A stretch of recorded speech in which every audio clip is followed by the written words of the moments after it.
ಚಿತ್ರದುರ್ಗ ಜಿಲ್ಲೆಯ ರೇಣುಕಾಸ್ವಾಮಿ ಭೀಕರವಾಗಿ ಕೊಲೆ ಮಾಡಿದ್ದ ಆರೋಪಿ ದರ್ಶನ್ ಬೆಂಗಳೂರಿನ ಪರಪ್ಪನ ಅಗ್ರಹಾರದಲ್ಲಿ ರೌಡಿ ಶೀಟರ್ಗಳ ಜೊತೆಗೆ ಒಂದು ಕೈಯಲ್ಲಿ ಸಿಗರೆಟ್ ಮತ್ತೊಂದು ಕೈಯಲ್ಲಿ ಕಾಫಿ ಮಗ್ ಹಿಡಿದಿರೋ ಫೋಟೋ ವೈರಲ್ ಆದ ಹಿನ್ನೆಲೆಯಲ್ಲಿ ಆರೋಪಿ ದರ್ಶನ್ಗೆ ಬಳ್ಳಾರಿ ಕೇಂದ್ರ ಕಾರಾಗೃಹಕ್ಕೆ ಸ್ಥಳಾಂತರಿಸಲಾಗಿದೆ.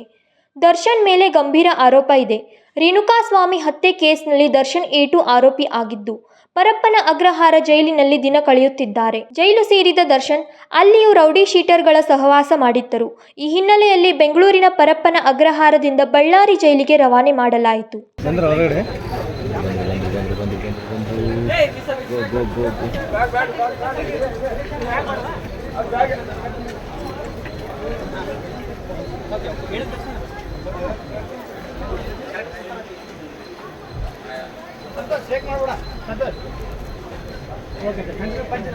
ರಾಜಶೇಖರ್ ಹಿರೇಮಠ್, KMM ಕನ್ನಡ, ಬೆಳಗಾವಿ.